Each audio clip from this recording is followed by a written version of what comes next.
Okay, in this lesson, we are going to be focusing on electrolysis, and at the end of this lesson, you should be able to define the term electrolysis and describe the transfer of charge during electrolysis to include the movement of electrons in the metallic conductor and including the movement of ions in electrolyte. You should also be able to construct half equations for the loss or gain of electrons during electrolysis. Just go through them.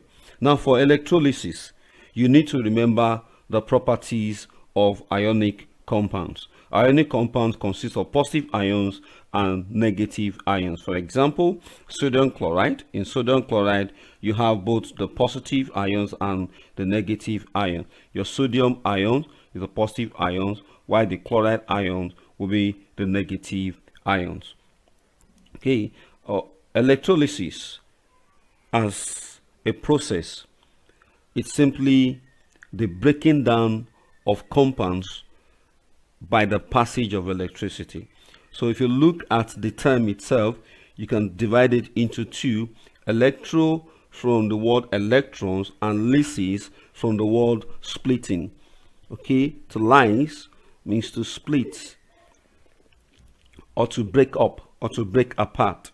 Okay, so when a compound is decomposed, because electricity is allowed to pass through the substance, or because the substance conducts electricity, and as a result of the conduction of electricity, the substance itself becomes disintegrated, becomes broken down.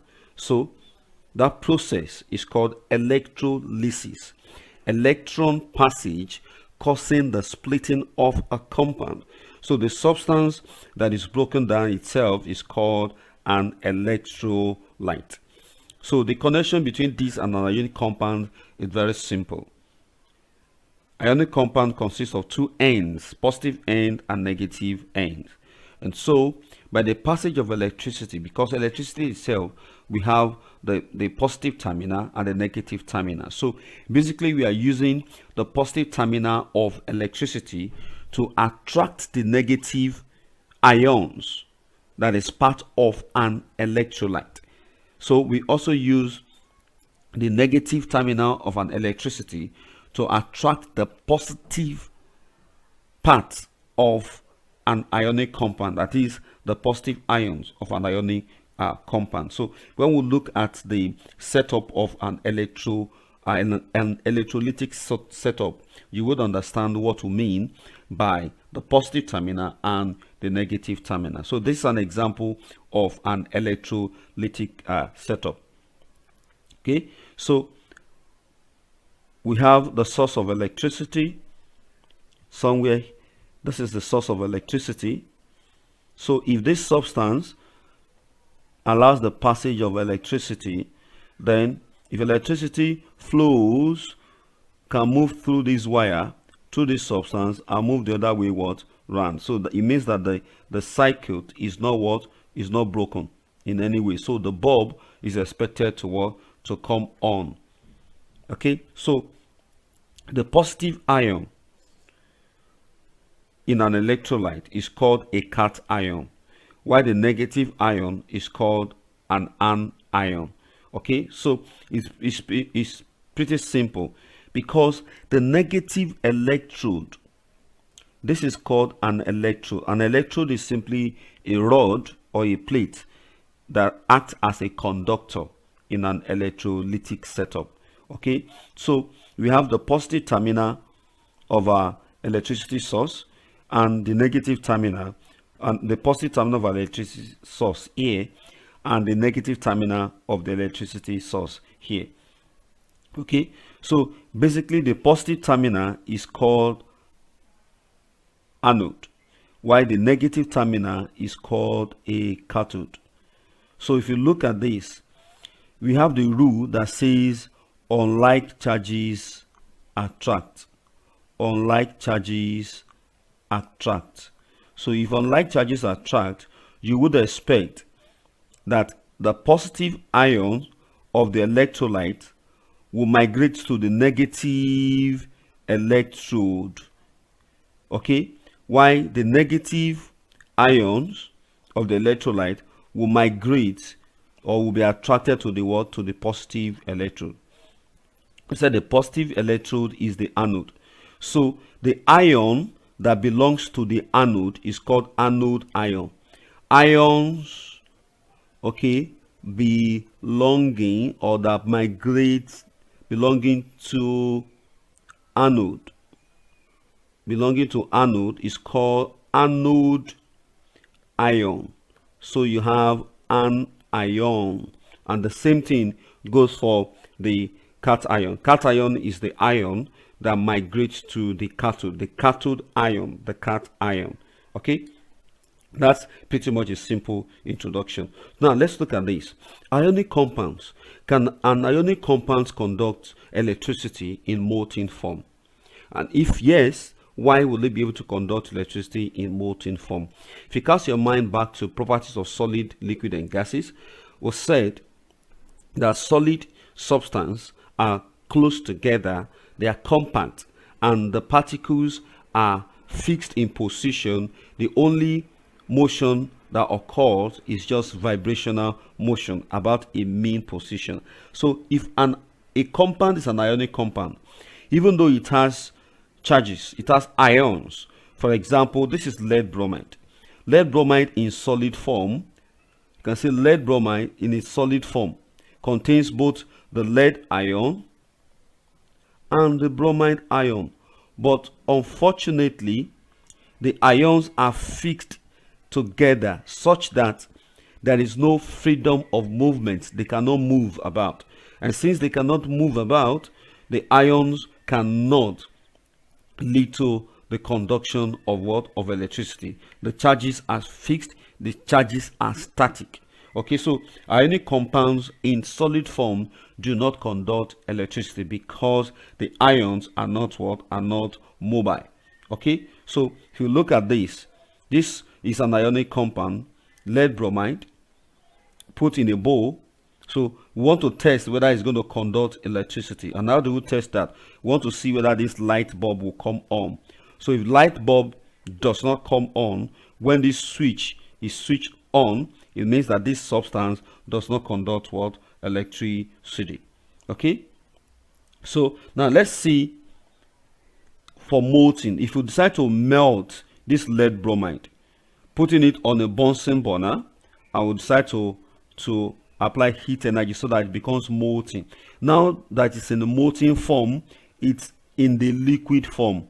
So we would expect that the ions are now more mobile. So let's see whether the mobility of the ions will translate into this bulb coming on. So if the bulb comes on when this switch is switched on, that definitely this substance conduct electricity. But if the bulb does not come on, that means it doesn't conduct electricity. So let's try to switch on the bulb, the switch.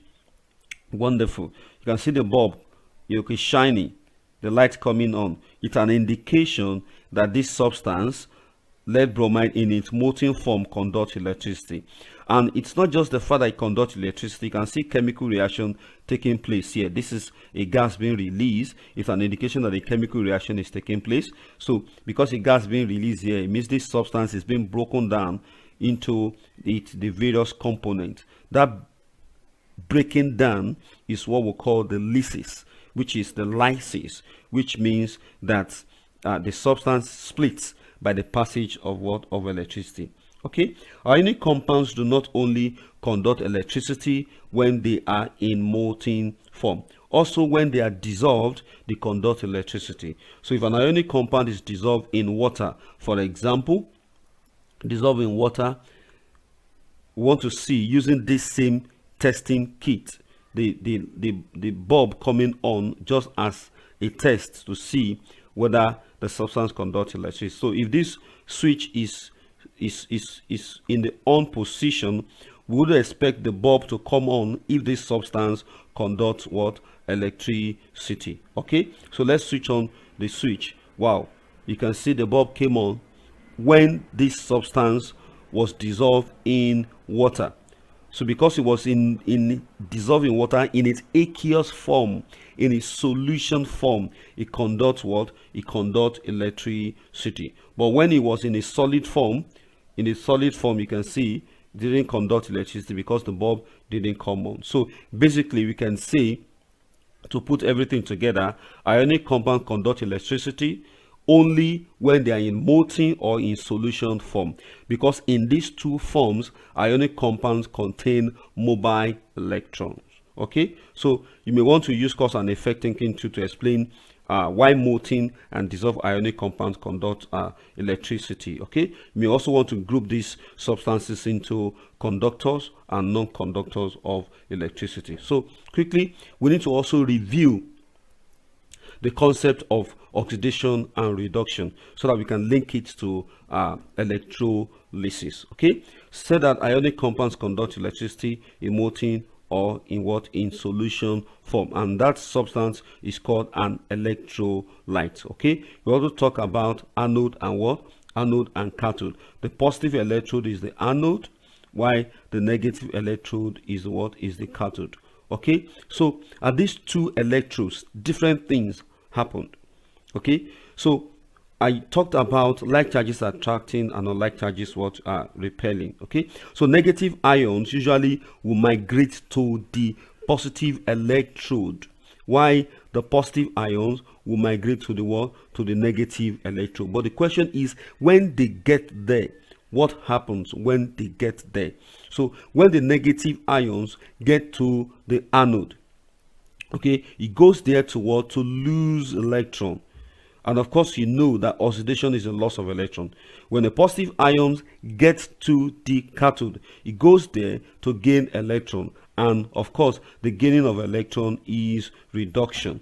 Okay, so let's put this together. Remember your oil rig, that means oxidation is loss of electron, while reduction is is gain of electron. So you need to be able to recall how to write half equations for reactions that happens during electrolysis to signify what takes place at the anode and what takes place at the cathode. For example, if we electrolyze magnesium oxide in its molten form, so you would expect that the magnesium, which forms the positive ion, magnesium ion, will migrate to the negative electrode, while oxygen will migrate to the oxygen forms oxide, will migrate to the positive electrode, because unlike charges unlike charges attract. So basically, at a particular electrode, which is the negative electrode, your negative electrode is the cathode. So at the cathode, basically oxidation, at the cathode, reduction takes place here. So at the cathode, reduction takes place at the cathode, because that is where you have your magnesium ion receiving electron. The magnesium ion receives electron. But at the anode, you have oxidation taking place, because your oxygen will lose will lose electron. So basically, to put it together, how do you remember what happens at the anode and at the cathode? Use this mnemonic CROW. Cathode, reduction takes place at the cathode, while anode, oxidation takes place at the at the anode. So reduction is the gain of electron, while oxidation is the loss of electron. Okay, so just put your mind together, try to recall the few things that you have learned, so that when we get to further under electrolysis, you'll be able to apply them. So basically, we have learned the definition of electrolysis, the definition of electrolyte. You have seen what anode is and what the cathode is. You have seen what takes place at the anode. Oxidation takes place at the anode. You see what takes place at the cathode. Reduction takes place at the cathode. Oxidation is the loss of electron, and of course reduction is the gain of electron. I'll see you in the next lesson.